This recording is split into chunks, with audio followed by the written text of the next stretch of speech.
Imagine you saw a girl. You proposed her, made her feel good about herself. She can't but will overthink your compliment. The next day she compliments you back, or at least has a positive look on you. It will give you confidence boost and you are doing good in football. Coach compliments you more, and everyone is happy. So it goes on and on and on. Higher expectations lead to higher performance. We will show you all pros and cons of it, so sit back, relax, and enjoy the video. Chapter 1. The Expectation Mirror.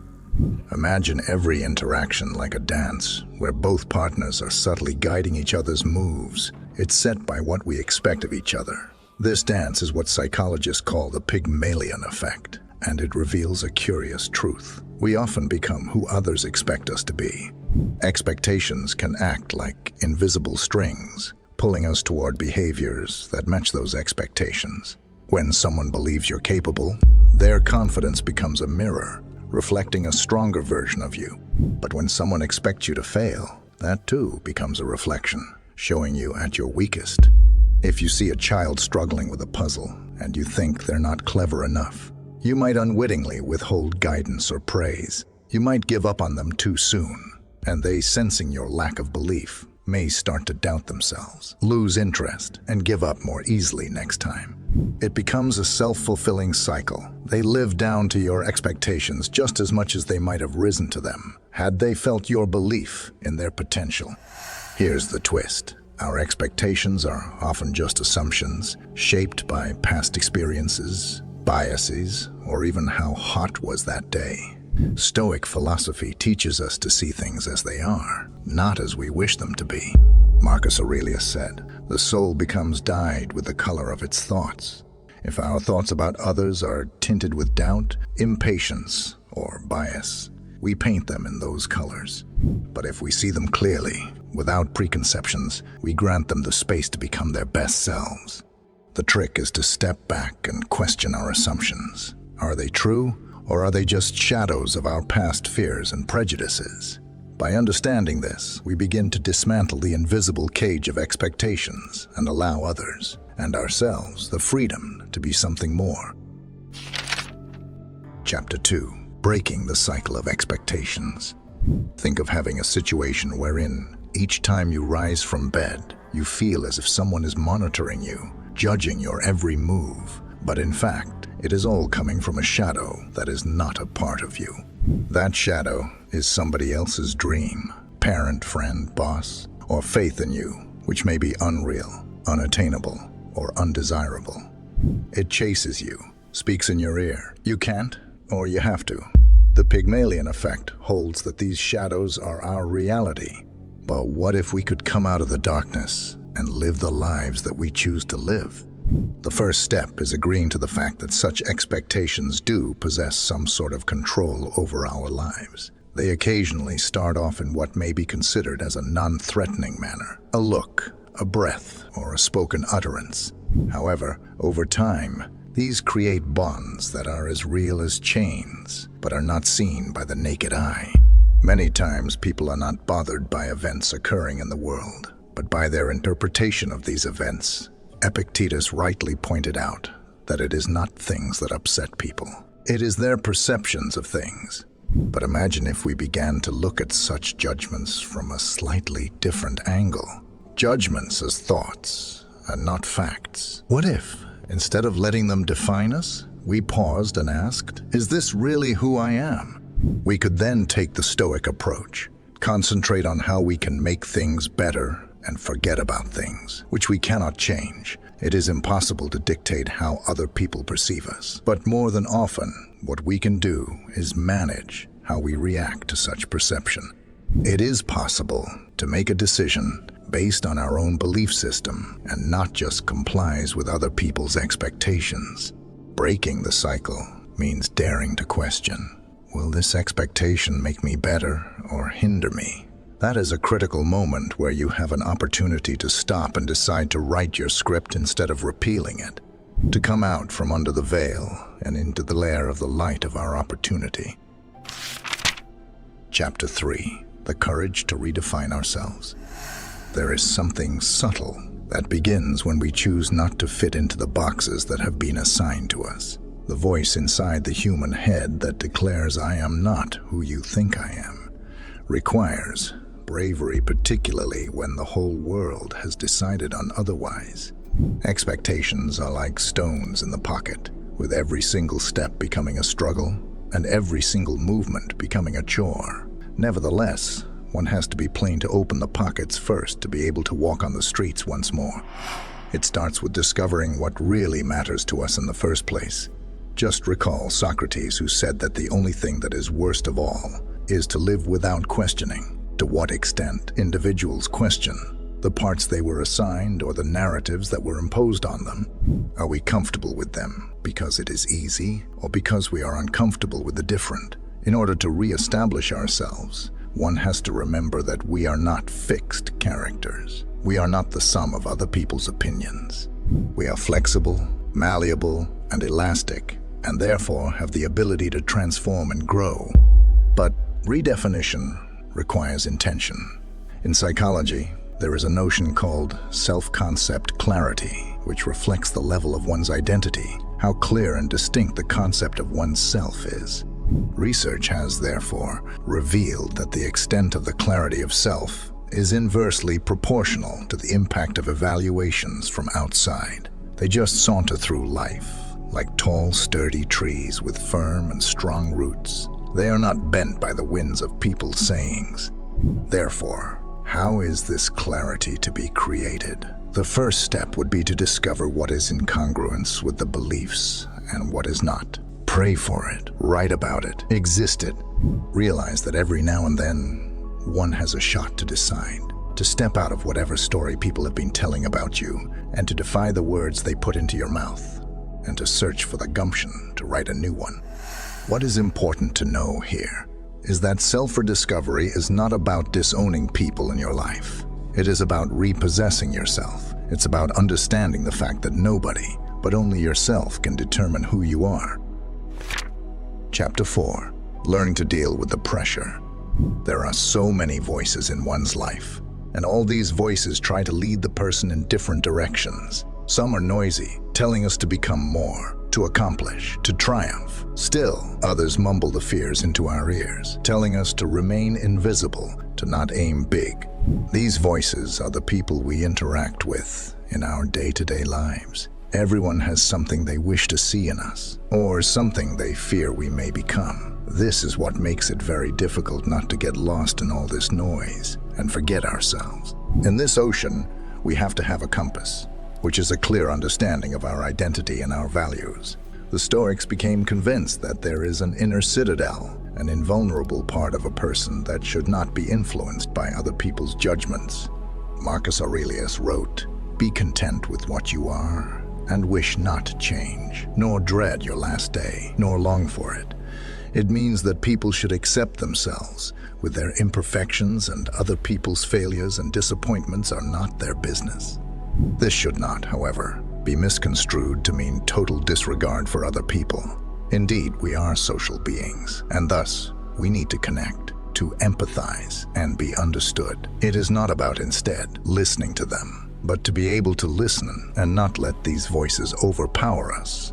When someone expects something of us, whether good or bad, it's helpful to ask, am I comfortable with this expectation, or does it fit into the person that I am, or the person that I want to be? Is it inspired as the greatest literature from love, wisdom, and understanding, or is it an expression of their fears and lacks? Social psychological studies further propound that people who are able to optimize on the demands and the self-generated standards are more likely to be psychologically healthy. They become able to differentiate between the opportunities that foster growth and the opportunities that hampers growth. Managing other people's expectations, therefore, is not about provoking them, but about seeking to understand which are worthy of respect and which are better left alone. It is about understanding the difference between being guided by other people's opinions and having our course determined by them. Real liberty is found in the ability to hear and to follow, or not to follow, the internal signal. Chapter 5. The pressure to be perfect in an imperfect world. It is quite difficult to describe, but it feels like being caged in a society. Everyone is expected to be perfect. We are led to believe that our goal is to achieve perfect scores, perfect jobs, perfect love. And thus, expectations rise, each one of them a brick in a wall that is growing between the person and the persona. But here's the truth. There is no perfection. It is something like a mist that vanishes when approached. This was something the Stoics were well aware of. They came to accept the notion that it is impossible to achieve perfection, and that it is not important to try. Fortune, Seneca stated, over-promises and under-delivers. No man has been so far advanced by her that she does not demand more. Perfection is an unwinnable game. However, the Stoics preferred virtue, which is the optimal utilization of the available resources in the present circumstance, imperfection included. They perceived it as a process, not as a goal, as a journey of becoming better people, not as arriving at the state of moral perfection. Self-compassion is the first step toward learning how to embrace imperfection. Self-compassion has been found in psychological research to increase people's resistance and drive. Instead of blaming themselves each time they fail, they embrace the fact that failure is inevitable in the process of learning. It does not mean the acceptance of the average. On the contrary, it means accepting the fact that progress is not made in a straight line, but in a zigzag. Well, what if we changed our narrative when it comes to mistakes? What if we did not reject and hide our imperfections as though they are shameful and only serve to remind us of our shortcomings, but rather as part of the personality? In a society that celebrates perfection, it is brave to embrace the imperfections, the flaws, and the untold narratives. Indeed, a flawless image is brittle. It breaks when confronted. However, an imperfect but real self is fluid and has the potential to flex, adjust, and evolve. Accepting that things will not always be perfect allows you to escape the pressure that comes with expectations from other people and even self-expectations. We learn to appreciate the process and not just the goal, and we learn that the worth of an endeavor is not reflected in how perfect we execute it, but in how genuine we are in our endeavors, how courageous we are in our beliefs, and how moral we are in our intentions. For context, comparison is actually mostly good. Many times we don't see our own flaws or achievements. It's actually a manly habit. It ignites a spark to do something, and that's why we often demonize this very habit. Though doing it more often without taking action is actually very harmful. We hope you are enjoying this video. Now let's discuss the positive sides. Just a quick reminder, if you're enjoying this video, please consider like and subscribe, and thanks a lot if you did already. Moving on. Chapter 6. The Power of Self-Expectation. While we often talk about the expectations others place upon us, there's another force at play. The expectations that we have developed in our minds. These are the unspoken, frequently unconscious expectations we have, requirements that guide, distinguish, and form our decisions, directions, and selves. In contrast with the above discussed external expectations, these self-expectations are more of personal nature that is based on the person's values, beliefs, and goals. With them, we can achieve greater heights or face our biggest challenge. Self-expectations are strong since they originate from within, from the narratives that we have or create about ourselves and our desired future. They can take us to the heights of glory and make us go beyond our limits and achieve what we are capable of doing. However, if these expectations are too strict or unattainable, then they will lead to self-criticism, anxiety, and burnout. In that, the Stoics are very emphatic on the fact that balance should be observed at all times. Epictetus said that one should make the best use of what is in your power and take the rest as it happens. This is not a call to inaction, but indicates that we must aim in a manner that is feasible. Psychologically, it focuses on having realistic expectations about ourselves. which means having high enough goals that will encourage us to work and achieve more, but not excessively high, which would cause us to constantly scold ourselves for not reaching them. A self-efficacy study, which is a measure of an individual's confidence in his or her ability to achieve a given task, indicates that moderate goals assist people in performing better than they would if the goals were set too low or too high. It's like setting a goal which is achievable, but at the same time high in order to encourage one to work harder. Positive self-efficacy simply implies the notion that when we think that we can do something, then we shall do everything possible to ensure that we do it. But if our expectations are colored with perfectionism or fear of failure, then we are likely to self-sabotage. It is therefore important to be our own competitor and at the same time our own friend, to establish expectations that reflect the best we want while at the same time having realistic expectations in order to encourage progress and development, to pose questions to ourselves. What do I really want? And the second, not less crucial question, why do I want it? Is it due to one's own desire and vision, or is it the echo of someone else's desire? Self-expectations should be like a lighthouse, guiding us toward our true north without drowning us in its light. They should inspire us to become better without making us feel lesser. And above all, they should remind us that our worth is not tied to what we achieve, but to the courage, integrity, and grace we bring to each endeavor. Chapter 7. The positive side of comparisons. To compare is always depicted as taking the joy of the other person as a vein that hinders the brilliance of the self. But there is also another story that says that comparison can also be aimed at positive changes, self-development, and learning. While we may think that measuring ourselves against others is a negative activity that involves envy and resentment, there are cases where this is not so. It can be about a call to action and about raising the bar for what we want to accomplish and for what we can accomplish. Think about how a musician feels when inspired by a virtuoso or an athlete who wants to improve the record of the colleague. This is known as positive upward comparison, refers to the case where one compares themselves with someone that is doing better than him or her, in the hope that he or she may also improve.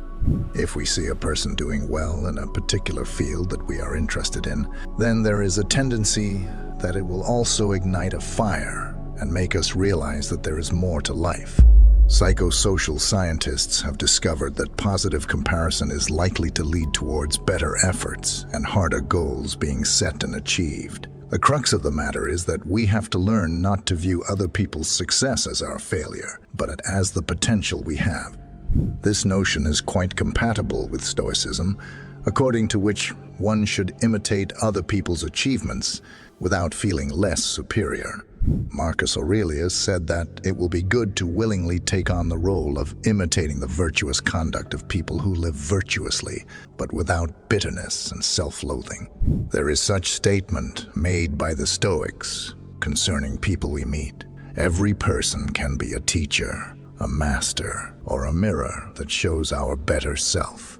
But there is a thin line between influence and jealousy. The difference is in what we make out of the comparison. When we see others succeed, we ask not, how can I compete, but what can I learn?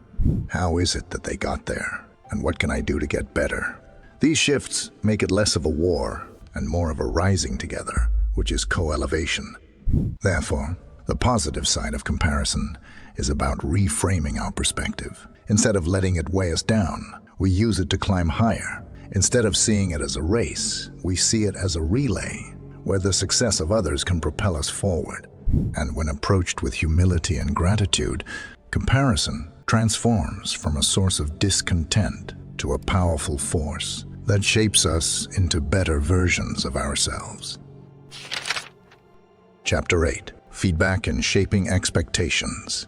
Feedback can be a powerful weapon to help one to grow, or a sharp knife to cut one's wings and bring out the worst in him. This is because how we take feedback and the way we perceive it has a great impact on the expectations that we set in ourselves and others. When done correctly, feedback assists in identifying our weaknesses, finding new opportunities, and improving our skills. However, when received in a negative manner, or when the message received is negative, then it serves to strengthen the negative beliefs and expectations. The Stoics valued feedback as a means to self-improvement. Seneca believed, "There is no person so severely punished as those who subject themselves to the whip of their own remorse." This is a reminder that feedback should not be used to whip ourselves with regret or self-criticism, but to guide us toward virtue and wisdom. Feedback is less about judgment and more about an opportunity to reflect and grow. It's not the words themselves that shape us, but how we choose to respond to them. From a psychological point of view, feedback can be a great motivator, but only if it is concrete, specific, achievable, and presented in the positive form. According to Carol Dweck's work on the growth mindset, people who believe that feedback is an opportunity to learn are more persistent, not prone to failure, and more effective in pursuing their objectives. On the other hand, the growth mindset perceives the feedback as a judgment of the abilities and may lead to avoidance and negative attitude. If feedback is to be used effectively, then this has to be done in balance so that a more positive outlook is achieved. Take criticism not as an indication of your value, but as feedback, information to analyze, sort out, and apply where necessary. Ask yourself, what truth is there in this? How can this make me better? Feedback is not always right, and feedback is not always wrong. It is a call to self-introspection, an opportunity to check whether one is living a noble life or if there is a way that one can change for the better. When we are open to feedback and our spirit is not tense, then it is not as scary and as a result is more empowering. It helps us to trim our sails while we still know the direction we are headed. In this way, feedback is accepted as a way to learn and improve rather than a measure of one's worth, thus keeping the self-esteem constant. And in doing so, we create our expectations into a ladder to ascend higher and higher towards becoming the best versions of ourselves. Chapter 9. Mirror of Values. Expectations are people's reflections of what they cherish and what they hope to turn into in the future. Thus, every expectation, no matter where it comes from, has its origin in some value, a principle that defines the course of action. From expectations and values, we get an understanding of why people think or behave in a certain manner and how best to respond to the behavior. Think of it this way. Promises are on the outside while principles lie deep down. Every time we experience the pressure of standards, we need to ask, whose standards are these? Are they standards that we as human beings want to grow, be kind, creative, etc.?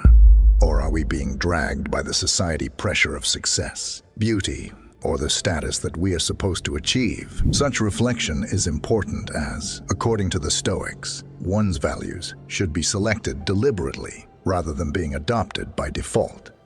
Marcus Aurelius said, "If it is not right, do not do it. If it is not true, do not say it." This means that what we do and what we expect others to do should reflect the truth that is right in our hearts. Values clarification is one of the practices in psychology whereby people define what they consider to be important. Science proves that when people use their values as guide to their everyday behavior, they feel happier, more protected, and have more meaning to their existence. When those expectations stem from our personal values, they do not feel like pressure or stress, but are motivating instead.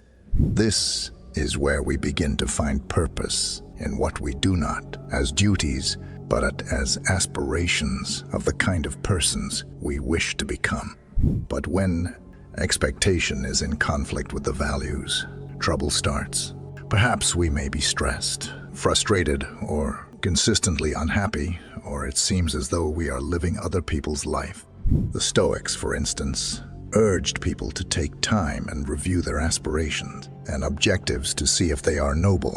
This enables us to target factors that are within our control, behavior and thoughts, while excluding those beyond our control, such as people's perceptions or social expectations. So what does this mean in practice? It means taking time to pause and reflect. Ask yourself, what are my core values? How do my expectations reflect those values? By aligning expectations with values, we move toward a life that is not only productive, but also meaningful and authentic. We learn to walk a path that is truly ours, where every step feels like an honest expression of who we are and what we stand for. Chapter 10. Using the Pygmalion Effect. The Pygmalion Effect, with its cycle of expectations and outcomes, is a powerful testament to the influence our beliefs can have on reality. From personal interactions to professional environments, understanding and harnessing this effect can transform how we approach growth, both for ourselves and others.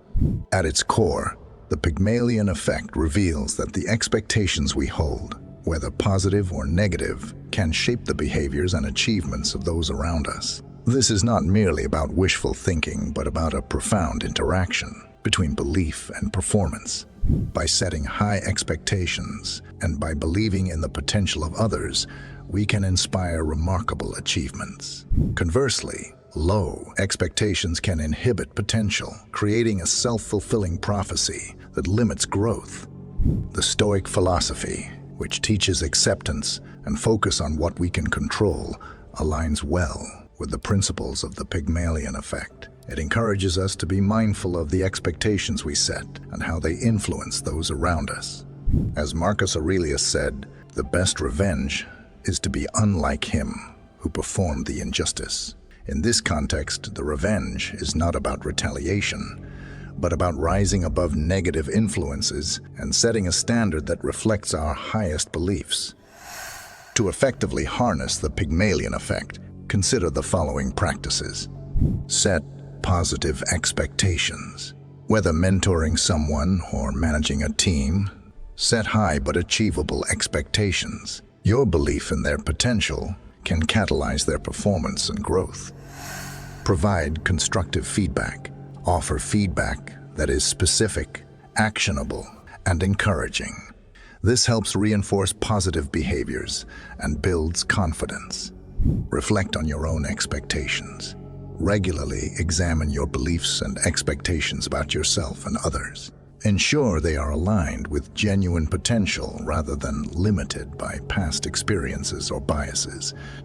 Ultimately, the Pygmalion Effect teaches us that our expectations have the power to shape outcomes. By consciously cultivating positive expectations and embodying them in our interactions, we foster an environment where potential can flourish. Embrace this power with responsibility and awareness, knowing that the beliefs you hold can not only influence others, but also create a ripple effect that enhances growth, performance, and self-fulfillment. In this way, we turn the Pygmalion Effect from a mere concept into a practical tool for fostering excellence and realizing potential, both in ourselves and in those we inspire.